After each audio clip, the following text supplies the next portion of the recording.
Isa sa mga biggest slum area dito sa Quezon City, itong sa Nia Road. Ilang beses na rin itong nasunugan at ngayon ito yung pinakamatindi. Halos mabura itong mga bahay at muntik na tamaan itong mga building na katabi niya. So nung March lang ito ay nasunog, after ilang araw, ito na ngayon. Tuluyan ng demolish itong mga bahay dito. Dahil may plano dito na gagawing pabahay. Yan ay yung building na mas maayos at mas ligtas sa tirahan para sa mga residente na nakatira dito. So itong part 2 naman, pakita ko sa inyo itong sa kabilang side naman. At talaga mabilisan kasi itong gitna, burado agad. At itong sa labas naman, isasama pa sa demolish to. Ito yung pinaka-boundary. Anong kwanto sir building to? Ito yung PSA? PSA. So mayroon palang kwan dito kabayan, pader dito. So muntik na rin pala masunog tong kwan, pader no? Buti Ayun, nga. kabayan. Siguro kulang pader to. Sasama yung building. Pati yung puno, tuturin talaga. Pati yung puno. Sunog na sunog. So ngayon kabayan yung demolition, nandito na. Papunta na dito, parang kwan no? Parang monster na papunta dito kabayan. Mukhang di ata abutin no? Paano yung putang bahay ko? Papunta ko kayo dito kasi. Papunta na? Ano yun sila? Buong kwan to? Buong araw ngayon? Oo. Hindi ko lang po sure kung Hindi kaya yata, baka bukas siguro to. siguro dadaan-daanin nila papunta dito. Oo. Dito kaya ngayon kabayan kasi kwan to eh. Parang wala pa sa 1/4 yung mga na-demolish dito eh. Pero ko naman dito, wala nang mga nakatira, most likely. Galing, may second floor pala dito. Matala ng bubong. Ay, ganda pala dito. Ito, bakit niya ginagawa sa kanya yan? Parang volunteer. Tak? Oo, Ano yan yan? Car volunteer yan dito. volunteer. Baka mga ngalakal yan dyan.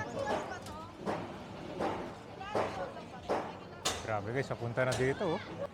Hindi yata kaya ng isang araw to eh. Baka bukas na siguro to. Gagabi na eh. Hindi na sila nagbabako. Doon pa yun ako doon. Tapos kabila pa. Pwede makapasok dyan. Oh, ayan yung bako. Oh, gimana na? Ano yun, may bahay siya dito? Opo, ayan po. Ayun pa bahay mo, malayo pa. Tatlong Wala na. ano pa. Kinita. Sabi, humabol na siya para makon niya. Papunta na dito.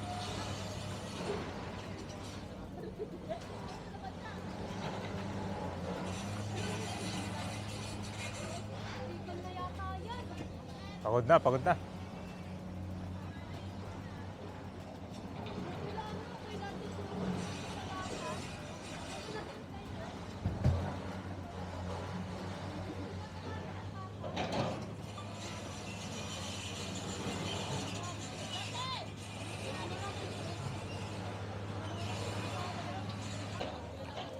Diyan balagbag na sila, ano? Ano yung kaya talagang tension kanina. Mga polis na yung nauna. Nauna na dito. Sila yung mga ano, namwersa sila. Hindi nga sila pinipersa ng mga tao eh.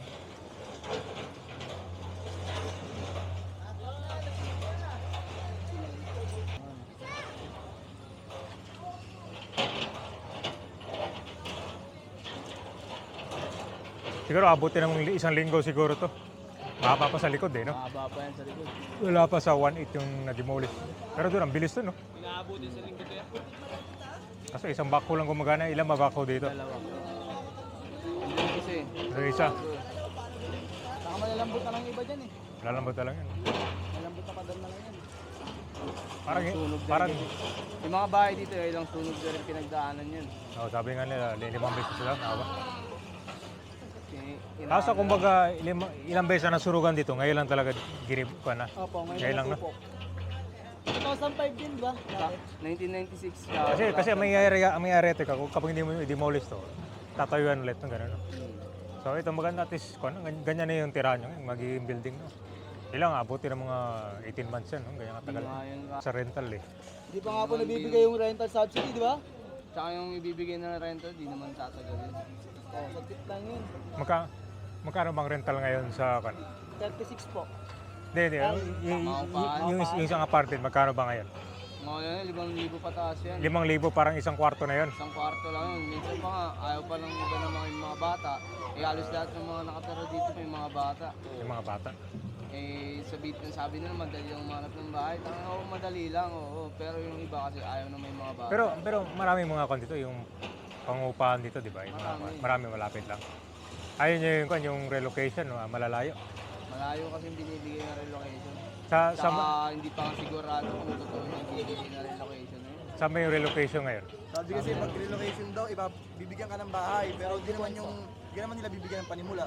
Hindi ka bibigyan ng pera. Oo. Paano yun? Bahay ka nga, wala ka ng panggas sa pang-araw-araw. Yung relocation sa malayo, Bulacan ba? Cavite? Bulacan. Malayo. Sa Maldeponso, di ba? Ang marami talaga dito, mga nagko-construction, ganyan. Construction. Mga rider. Dito lang nagtatrabaho malapit. Saka ang tagal na itong milya na to, no? Kalsada, di ba? Di ba may dinimoli sila dyan? Oo, isa pa. Oo. Tapos nilawakan nila.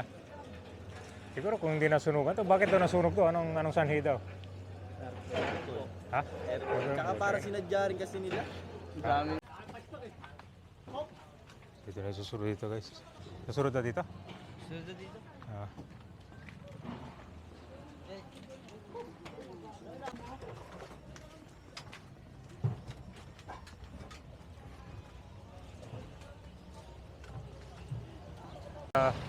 Balikan natin to.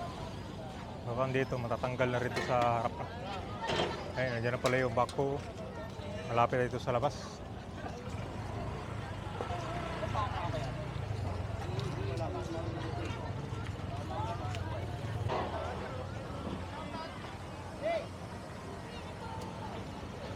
Tanggal lahat ito guys.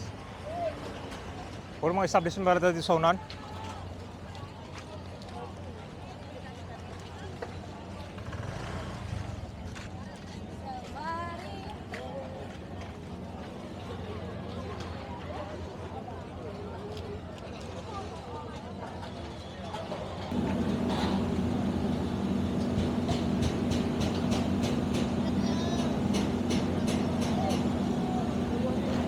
Bakod na agad na.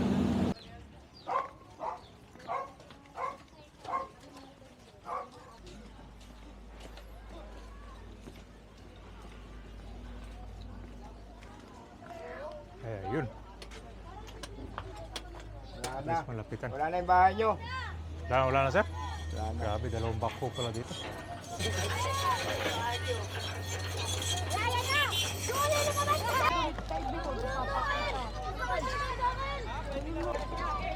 Takpan!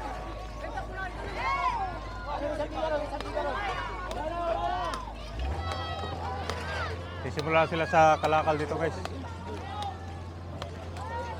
Guys, wala silang paitulot. Hindi mo nila guys, oh. Kita niyo ngayon, oh. Hindi polis, walang paitulot. Ano ba yan?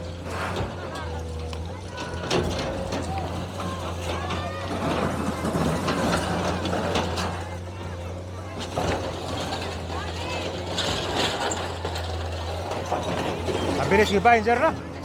Grabe, ang bilis. Bilis lang. Bilis na eh. Abutin ng taon niya bago gawin ulit. Wala nang kuryente dito. Wala na. Yung bahay namin. Saan bahay niyo sir? Ito. Yan. Ito. Abang! Abang! Video ako! PSA na pala ito na.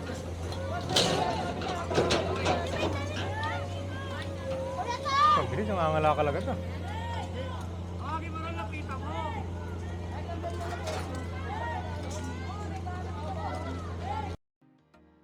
Pagkatapos ng mahigit 3 dekada, tuluyan ng ginibato.